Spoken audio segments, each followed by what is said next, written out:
The story from the project, innocent black man. Let me be clear. Damn, man. The story from the project, innocent black man.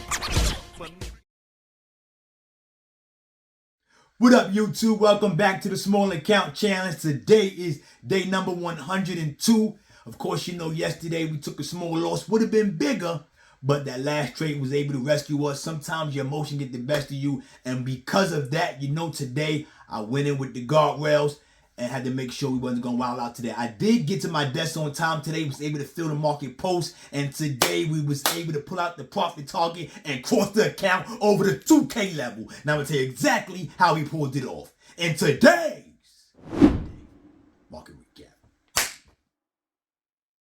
All right, y'all, let's go over the trades from this morning. Got into about 6 trades.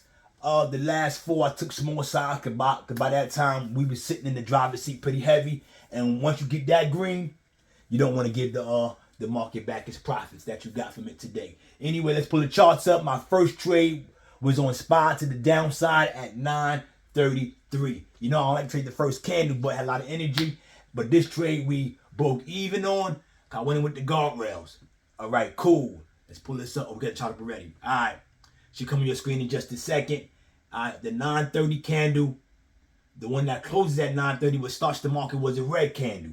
I'm like, all right, cool. The very next candle, we get an upward push real quick fast to the moving average, but it begins to fade back. I said, you know, like it's going down, so I jumped in at 933 with the guardrails because it's the first candle, and sometimes you can get faked out. And it went in my direction immediately. I moved up the guardrail up to break even. So if it did go against me, it was going to be a break even trade, or we was going to make more money. So the guardrail sitting there, it popped up a little bit, like $4 or $5. I wasn't taking that because I wanted a little bit more than that. And it popped us down, and we got out break even on that trade. I said, it's cool. It's cool. First trade of the day. It's all right. Guardrail's protecting me. So I was good with that. All right, cool.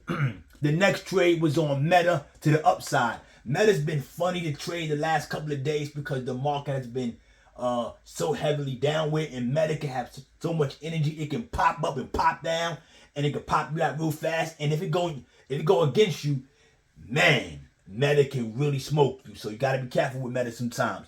Anyway, to the upside at 936. All right, 936 Meta. Here we go. All right. At 936, which is the second candle. All right. The candle that closes at 935 was upward pressure. It breaks through the 200. I jump in at 936 on the candle that closes at 940. So the minute it opens up 935, I wait about a minute. 936 because I do see it coming to a key level right there, 604.12. But I know Meta and its energy. When you got that kind of energy, them key levels act like invisible walls. They don't even see them bad boys. So it squeezed through that bad boy. I held that bad boy for 1 minute as it squeezed through the key level. Got out for a nice trade on that one. So now we sitting lightly on the day. So our second trade is green on the day before we even went red. I'm like, all right, cool. Let's go for the next one. The next trade we head back over the SPY to the downside. SPY to the downside. Here we go.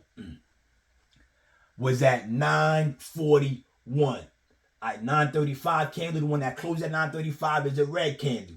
So the candle that opens up 935 and closes at 940, it squeezes back up to the moving average, but not enough energy to push through.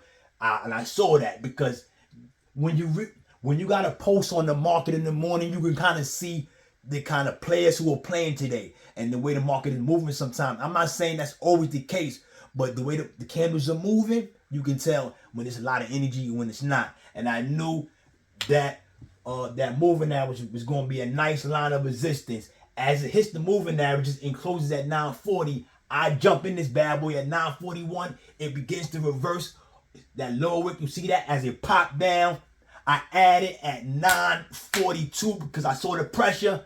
And at 940, at 942, I jumped down on that downward pressure.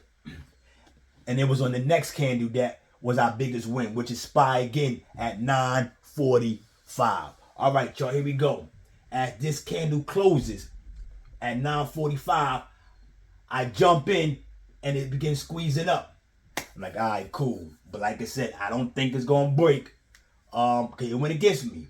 But I was pretty sure it wasn't enough energy to break through that moving average. It broke through a little bit, but like I told you before, sometimes you have to rescue a trade, and this is why you don't ever go full size. Because all you gotta do is read the charts and play the levels if the trade go against you. If the level is strong enough and it's acting as a good level of resistance, you can add at that level, bring down your cost basis. Then when it goes in your favor, now you're recovering most of the loss. And most of the time, if it go real fast, you start breaking even or even going in the green. And on this case, like I said, it went against us. We added at 951, and as this candle closes at 950, the next candle opens up at 950, and we get squeezing down, and we jump out at 954. So we're in at the top here with that second add, and on a heavy downward pressure, it takes us to where we need to be. And that's how we killed them today, y'all. That was the biggest trade of the day. I think that might have put us at like 2.3 or something like that. And the next two trades, I took small size. This one was at 10.22 to the downside. All right, cool. The candle that opens up at 10.10, closes at 10.15 is a red candle. The next candle, I'm watching it. It opens up 10.15, closes at 10.20. It pops up to the moving average. But like I said, not enough energy. And you can see it's trending down. You can see it now, that trend down. I'm like, all right, cool, we going down. So I jumped in at 10.22 as it rolled down in the next candle and got out at 10.26. When you have a pulse on the market, it's just a different energy. You see things more clear because you know how the candles formed while they were being formed in real time. Versus looking at it, you're not sure if it really popped up real fast or popped down. You don't know. So I hate to miss my candles in the morning. Anyway, at 10.37 was the last trade of the day to the downside. Market's trending downwards, so I'm buying it down. All right, the candle that opens up at 10.30, closes at 10.35 is a candle's indecision. It does pop up with that upper wick, but it come back down. Let me know. Bids are still in control, so I jump in. On the next one, it opens up at 10.35 and closes at 10.40. I get in at 10.37. Ride that downward pressure down to the support level. Got out 10.39, and that's how we was able to cross over the next level, which is the 2,000 level, and we was able to hit the profit target. We missed it by a little bit, but I'll take that. And that's how we finished the day, y'all. Listen. I don't care what no one says to you, because people will say you're not making no money. People say you're lying or whatever the issue is. You keep trucking. Remember, 2% or 3% on the current balance, y'all. That's all we need, and we will see these accounts change. Now the market is kind of funny right now, so we gotta take what the market give us. I know some people like to only trade up, and somebody like to only trade downward.